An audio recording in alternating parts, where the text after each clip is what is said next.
So, I recently dealt with something no homeowner should ever have to say out loud. My farm got raided by cops. And the reason?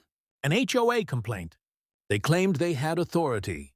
But the funny thing is, the only thing they actually had was a front row seat to their own arrest. Let me start from the beginning. Before we dive in, let me know where you're listening from today.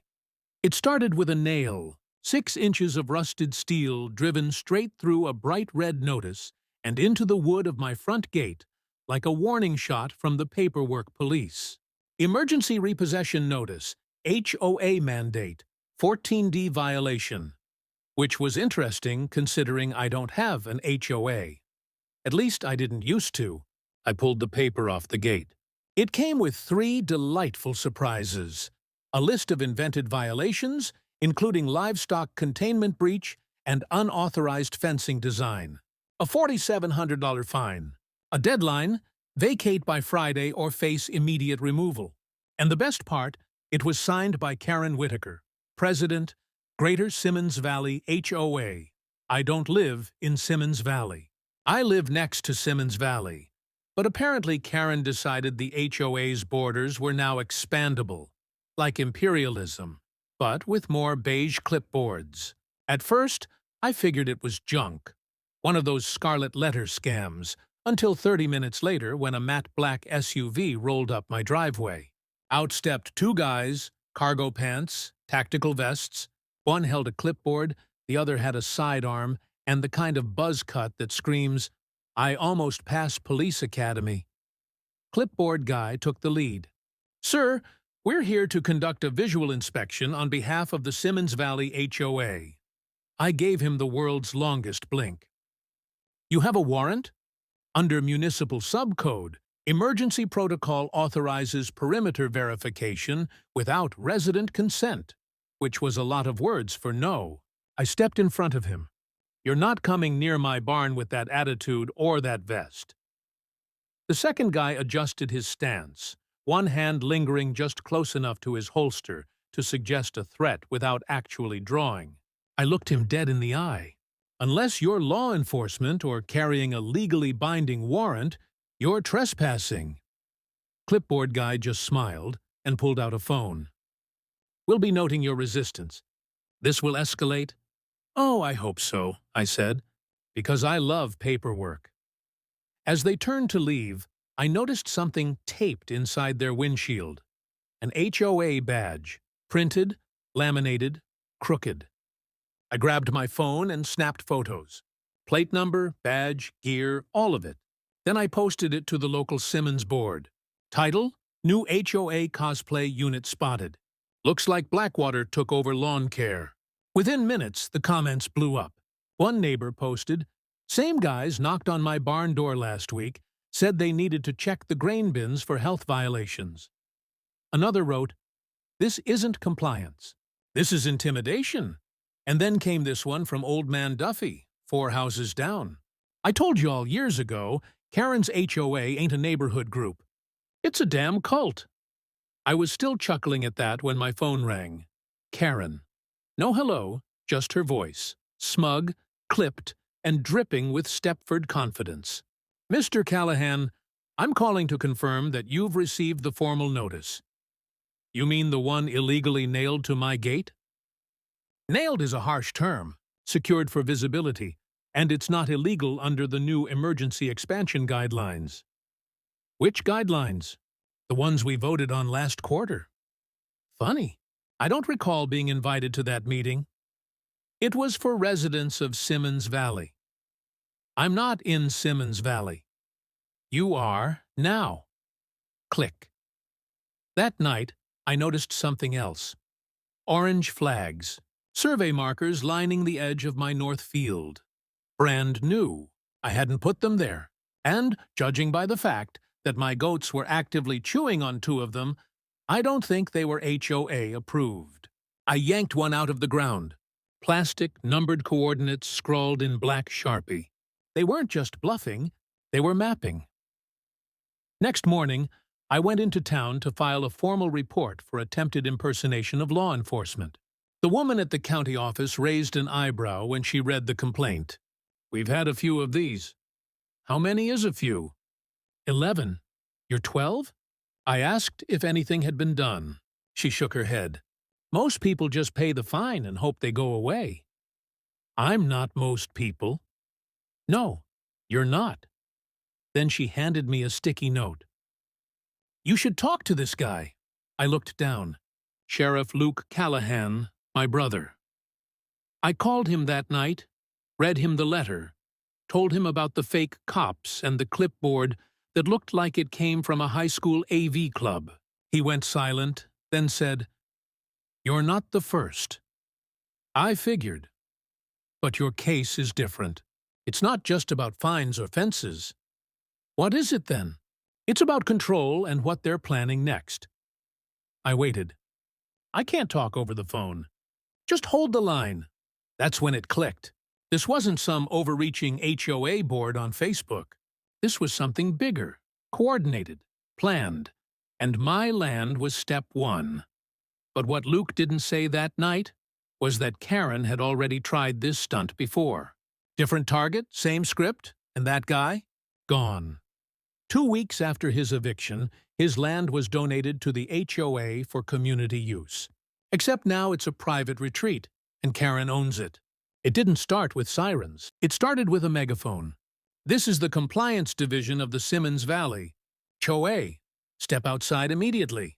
That's what I heard at 6:42 a.m. while pouring coffee and watching my goats headbutt each other over an empty feed. Bucket. I thought maybe I was dreaming. Then I saw the flash of lights on my front gate. Amber, flashing, way too dramatic for someone who'd never even made eye contact with a real badge. I stepped out onto the porch in a t-shirt that said, "Fence me in. I dare you," and found 4 black trucks idling at the end of my gravel road. No plates, just stencil numbers, and taped across the side of each one, Civic Enforcement, Simmons Valley Compliance Division. 6 people climbed out, full khaki gear, steel toe boots, belts with radios. One guy had what looked like a drone remote. Another had a laminated folder tucked under one arm like it was a badge. And then, like a villain cue from a bad soap opera, Karen stepped out of the lead truck. Clipboard, sunglasses, a windbreaker that probably cost more than my tractor. "Good morning," she said, smiling like this was a wellness check and not a fake raid. "We're here to initiate Phase 2 of your compliance review." I sipped my coffee. "Did Phase 1 get lost in the mail? You received proper notice.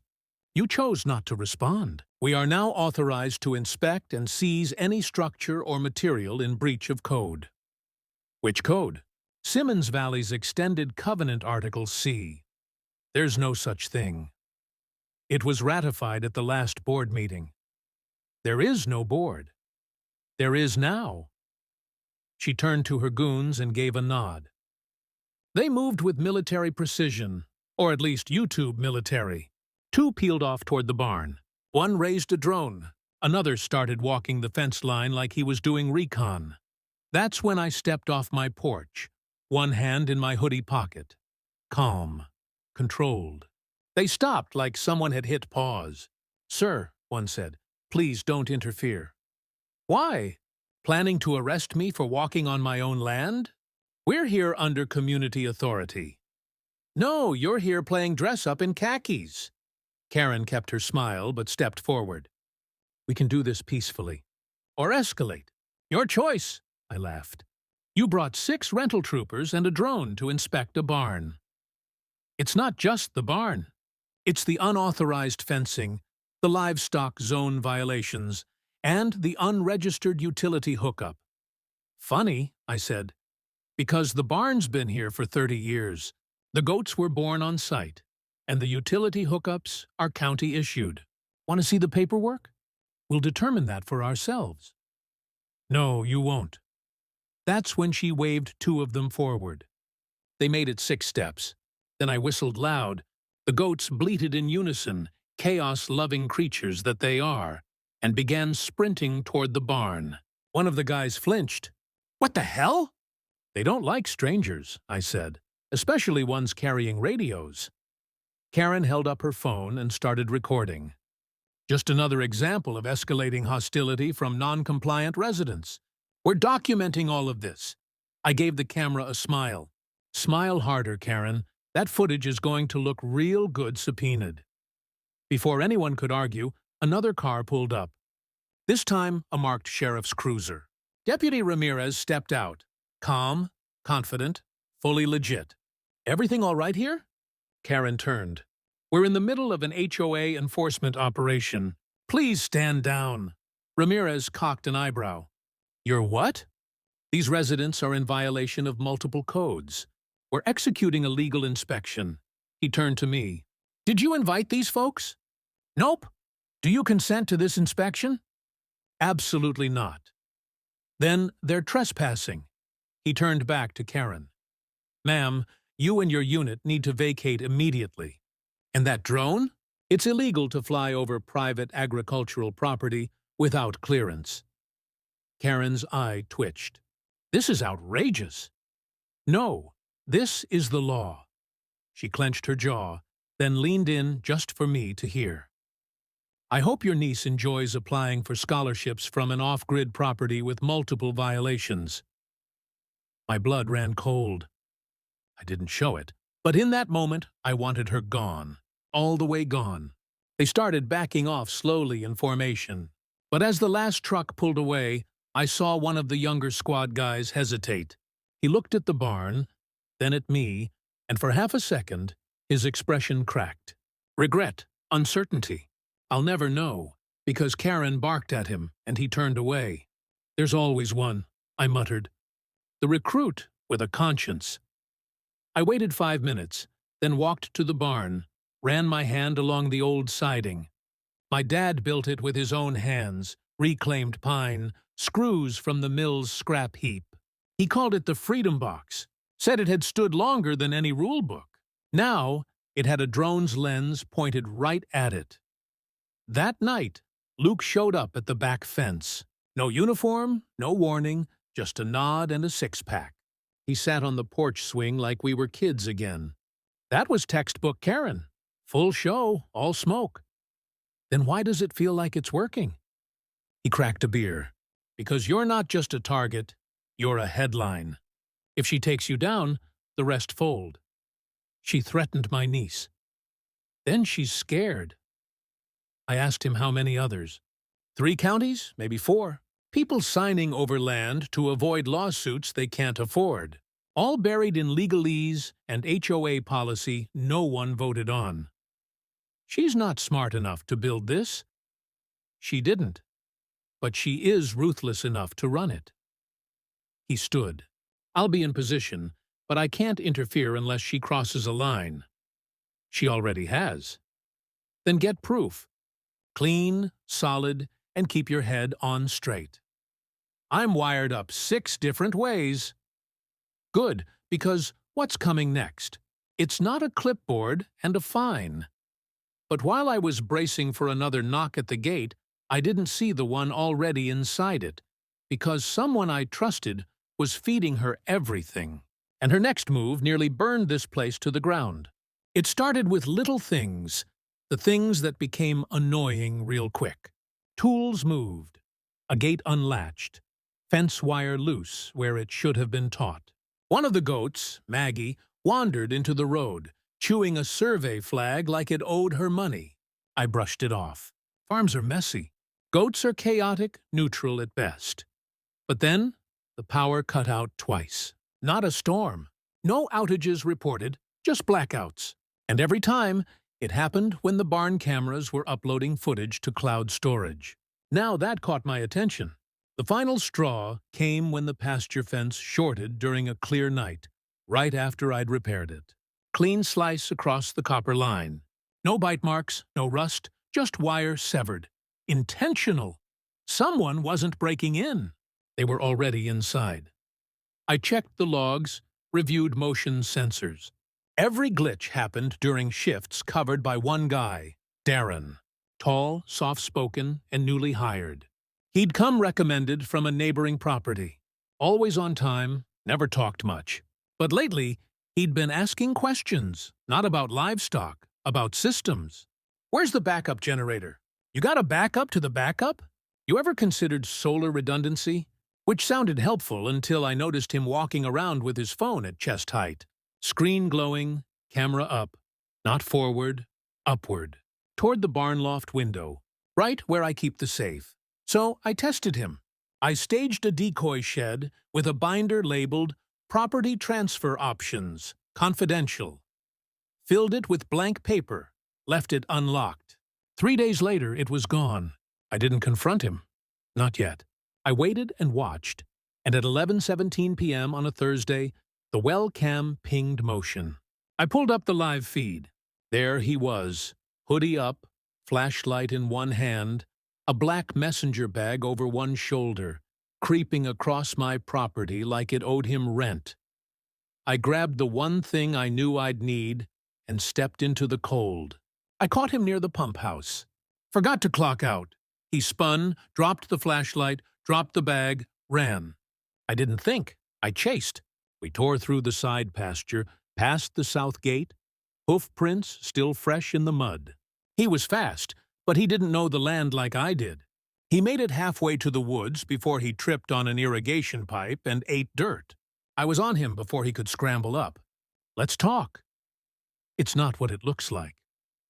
Then you better say something smart in the next 10 seconds. He paused. And to my surprise, he didn't beg. He snapped. You think you're some kind of hero sitting on stolen land, barking orders like you're better than the rest of us? Karen told me what this place really is.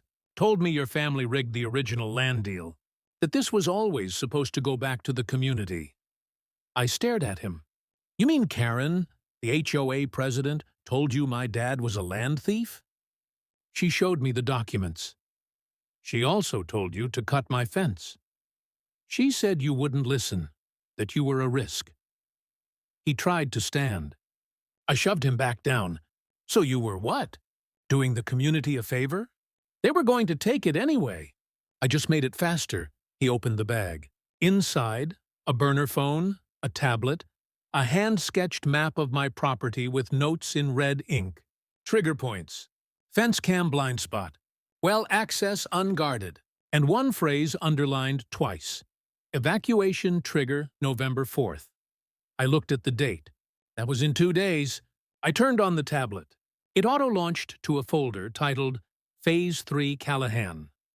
Inside, surveillance photos, power usage charts, camera stills from angles I'd never installed, and a PDF labeled Priority Report, Subject Non-Compliant. Acceleration recommended. Luke and I read it later that night. It included phrases like narrative control slipping, subject is demonstrating resistance to de-escalation attempts. Consider legal civil order filing under expanded HOA clause. And at the bottom, authorization. K. Whitaker. No more guessing. Karen wasn't reacting. She was running the whole play. Then came the documents, forged ones, property transfer forms, a quitclaim deed, my name on a signature line I'd never touched, filed with the county, stamped, processed, and listed under co-ownership with an entity called Mason Ridge Holdings. I opened the safe in the loft and pulled out the real land deed. Thick yellowed paper with my father's signature. Laid it side by side with the forgery. They matched almost perfectly. Same layout, same ink, same file number, except for one thing. Mine had a wet signature. The forgery? Scanned, lifted, pasted, filed weeks ago. She's trying to sell the property out from under you, Luke said, to a shell developer she's tied to. And the county signed off? At least one official did, probably more. This is fraud. This is theft. Later that night, I sat in the barn, same bench where my dad used to read the paper, drinking black coffee from a tin mug with a bent handle. I pulled out the old folder he left me when he passed, full of receipts, surveys, old maps, and one final record. A rejected offer. Karen Whitaker. She tried to buy our land 3 decades ago, got denied, and now she was using forged papers and corrupted county officials to finish what she started. She's been coming for this place since before I could drive, I said. Luke nodded. And now she's got signatures. Not for long. Because that forged deed, it wasn't the end. It was the trigger. The contract Karen filed didn't just transfer interest. It granted construction rights. And what she planned to build wouldn't just wipe out my farm. It would erase every trace that I was ever here. I always thought my dad was a little nuts. Not in a bad way, just prepper adjacent. The man had firewood stacked like he expected a second ice age, and kept 6 sets of spare keys buried in marked coffee cans around the property. Security through confusion, he used to say. If they don't know where the line is, they can't cross it. Turns out, he wasn't paranoid. He was right. The day after we uncovered the forged deed, I opened the old floorboards at the back of the barn, pulled out a steel lockbox labeled in faded red Sharpie. Mule dust. A phrase that meant nothing to anyone but me. That was our code. A joke from when I was 9 and asked him what eminent domain meant. It means the government thinks your land's worth more to them than to you. So they call it progress, and you call it theft. Inside the box, receipts, maps, permits, carbon copies of letters dating back to the 80s, and one thick spiral notebook titled Land Disputes.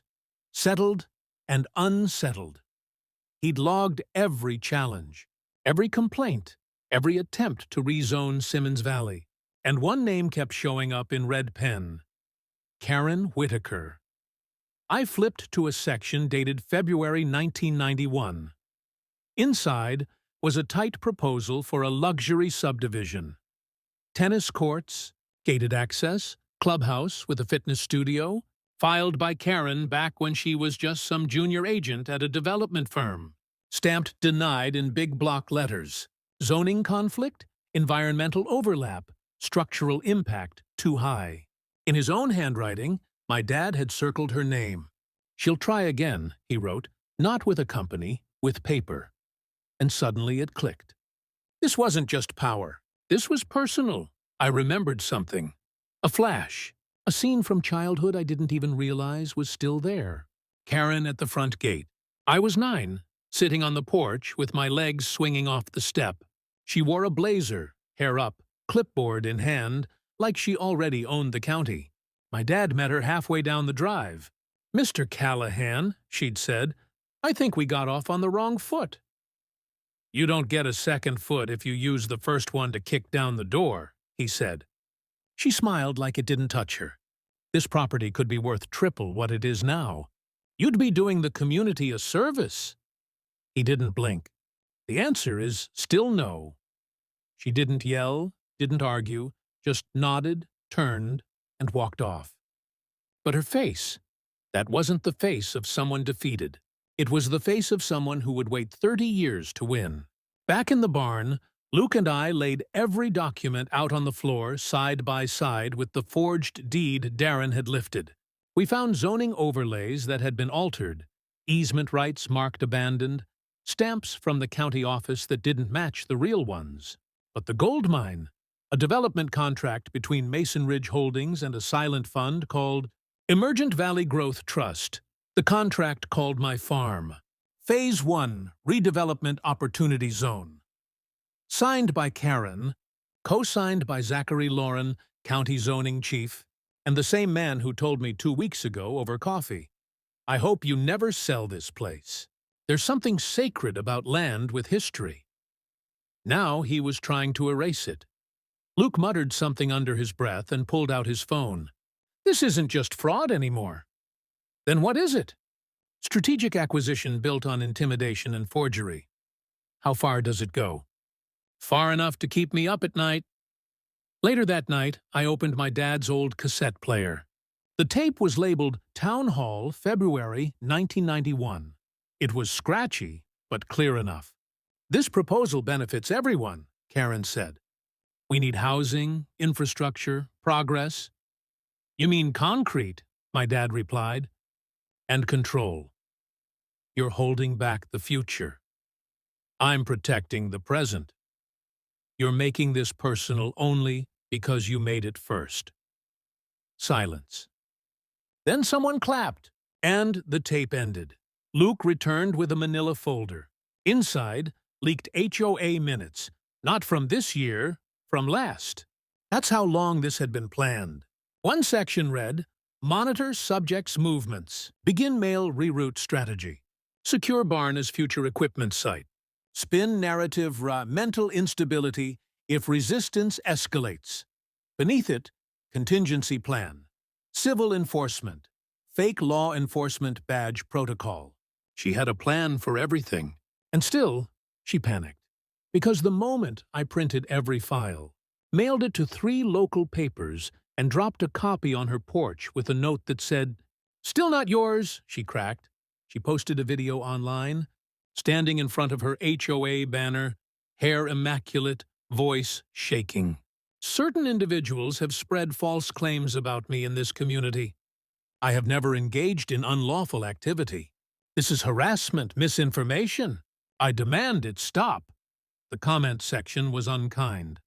Blink twice if you're lying. Lady, nobody believes you didn't forge something. You look forged. Let me guess. OA stands for Harass Our Agriculture. The video was pulled in 3 hours, but I archived it. Back in the barn, I found one more note from my dad, tucked in the back of the notebook, circled in red. They can only take it if they can prove you were never supposed to have it. Under that, a map with a parcel line Karen had crossed. And the man who owned that strip of land wasn't just a neighbor. He was a lawyer, and he'd been waiting for Karen to screw up, which meant the next time she stepped foot past that boundary, she wouldn't just be trespassing. She'd be triggering a legal takedown, one she'd never see coming. It started like a storm before sunrise, not loud, not sudden, just pressure. A shift in the air, the kind that made the dogs restless, and the wind change direction for no good reason. And me? I didn't flinch because, for once, I was ready. The barn was wired. Every inch of the perimeter was under surveillance, streamed to an encrypted off-site server, and backed up 6 ways. Luke had his off-duty deputies stationed 2 fields over, watching the live feed with their eyes and 2 sets of binoculars. And I had something else waiting in the barn. A little surprise I called Plan B, Beast Mode. At 9:04 a.m., it began. 5 SUVs, black, caked in dust, fast. They didn't pull up polite. They invaded, skidded into my front drive like they were kicking down the gate of a compound. Karen stepped out first. Beige blazer, dark sunglasses, and the expression of someone who still thought she had leverage. She had backup. 8 fake compliance officers with radio earpieces, zip ties, and clipboards they held like weapons. "Mr. Callahan," she said, loud enough for the valley to hear, "you've left us no choice." She held up a document like it was a royal decree. "Under emergency HOA directive, this property is hereby placed under administrative hold pending full inspection." "Looks impressive," I said. "But unless it's signed by a judge, it's just decorative garbage." "You're in violation." "No, you're in denial." She nodded at her crew. That's when 2 of them started for the south gate. Another walked toward the barn. One had a crowbar. Another wore a body cam, like this was a training video for how not to get sued into the Stone Age. "Everything you're doing," I said, "is being recorded. 5 cameras, 2 deputies watching live, a county lawyer reviewing the feed. So, please, keep going." Karen's jaw tightened. She tried to hold composure. "We have jurisdiction." "No, you have delusions. We are acting on behalf of the community." "Which part? The part suing you or the part filming this disaster?" That's when she gave the order. "Proceed." And one of her people, tall, 20-something, probably didn't even know what easement meant, stepped toward the barn and touched the door. "Bad move. Plan B activated. Motion sensors triggered." Spotlights snapped on. Sirens flared. Then a deep voice blasted through speakers across the property. "This is Sheriff Callahan. You are now trespassing on private property under investigation. Step away from the building immediately." Karen flinched. Two of her crew stumbled back. The guy with the crowbar dropped it. One of them turned to her, whispering something I couldn't hear. Another muttered into his walkie. She said we had clearance. She said we were covered. Karen ignored them. That was her first mistake. The second was not looking behind her. From the rear pasture, Don Wallace walked forward. Wide-brimmed hat, clean boots, thick file in hand. Karen barely noticed until he was 5 feet away. "Ms. Whitaker," he said, "you've crossed onto my land. This is part of the Simmons Valley zoning tract. That tract stops 23 feet west. This is private land. And this," he held up the file, "is a cease and desist order. Effective now." Karen tried to laugh. "This is a community enforcement action." Don didn't blink. "That's funny, because the community just filed a class action lawsuit against your organization for fraud, harassment, and illegal property seizure." He leaned in. "And the judge who overturned your hold? She lives 2 blocks from me." Karen's face fell, not all at once. Bit by bit, the veneer cracking. First the eyes, then the mouth, then the silence. And then, "You'll regret this." I stepped forward. "Already did, back in 1991 when we offered you lemonade." That's when the real law showed up. 4 county cruisers, sirens silent, doors synchronized. Luke walked out of the lead car like he'd been waiting for this scene his whole life. "Everyone, hands free," he said. "Let's keep this clean." Karen didn't move, so he held up a document. Signed warrant. Fraud, forgery, unlawful impersonation of law enforcement, civil code violations. "You can't arrest me," she said. "That's adorable," Luke said. "But yes, I can." They cuffed her. Not dramatic, no screaming, no struggle, just defeat. Heavy, hollow, final. The rest of her crew folded like lawn chairs in a hurricane. One tried to run, made it 10 feet. One sat down on the gravel and asked, "Can I still qualify as a whistleblower?" Luke nodded. "If you talk fast." The crowd gathered fast. Neighbors who'd been too scared to speak started clapping. Someone filmed from a drone. Another guy brought his teenage daughter, who yelled, "That's the lady who tried to fine us for putting up Halloween lights." Karen didn't look at them, but they looked at her like, finally. The neighborhood monster was real, and she was in cuffs. Mrs. Delaney rolled up in a golf cart, parked at the gate, and raised a sweet tea glass like it was a champagne toast. "Told you," she said. "Woman's HOA Hitler with a hyphenated last name." But even with Karen down, something still itched at the back of my brain. Because as Luke was loading evidence bags, his deputy called over, "Hey, you need to see this." A tablet recovered from Karen's SUV. 1 email. No sender, no body, just a subject line. Reassignment, pilot zone, Midwest Beta.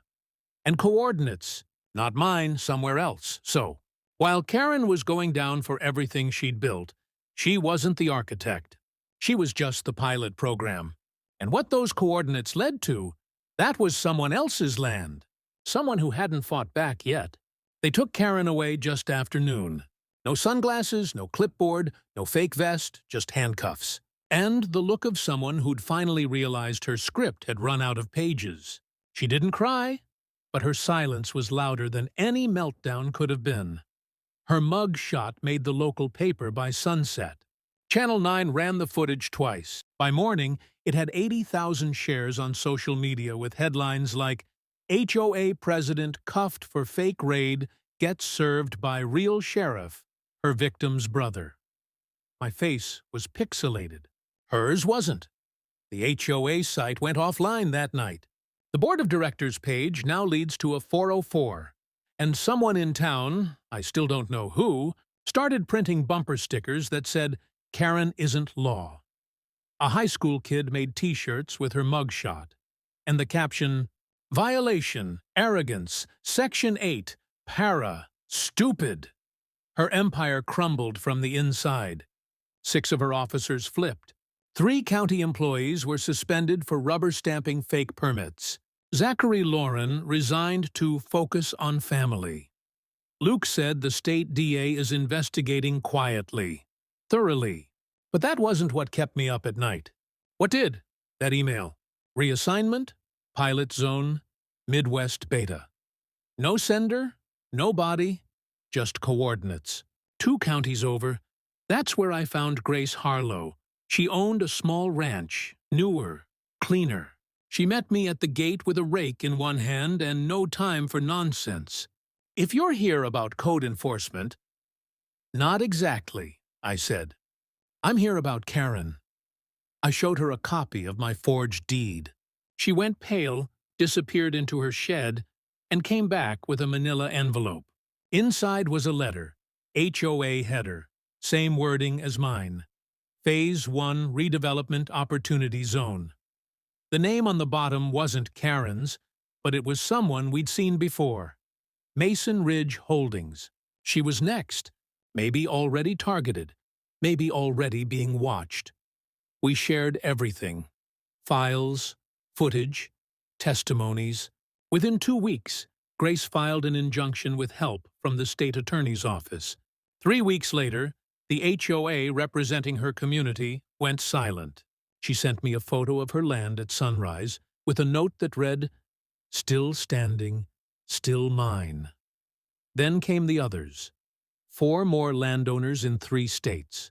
Different names, different HOAs, same threat, same development group, same blueprint. This wasn't Karen's plan. It was a playbook. And Karen? She was just running Chapter 1. I handed everything over to a contact in the state AG's office. They didn't make promises. They asked for silence. But the message was clear. We're not just investigating this HOA. We're looking at the network behind them. The ranch stayed mine. Luke helped me reinforce the boundaries. I rebuilt the barn door, sanded the porch steps, upgraded the cameras. The goats went back to being the most dangerous thing on the property. But I didn't go back to who I was before. I walked the fence every morning, not just to check the lines, but to remember that power doesn't always come in uniforms. Sometimes it comes with clipboards and smiles and forged signatures. And if you don't pay attention, it erases you quietly. Legally, some neighbors still wave. Some still don't.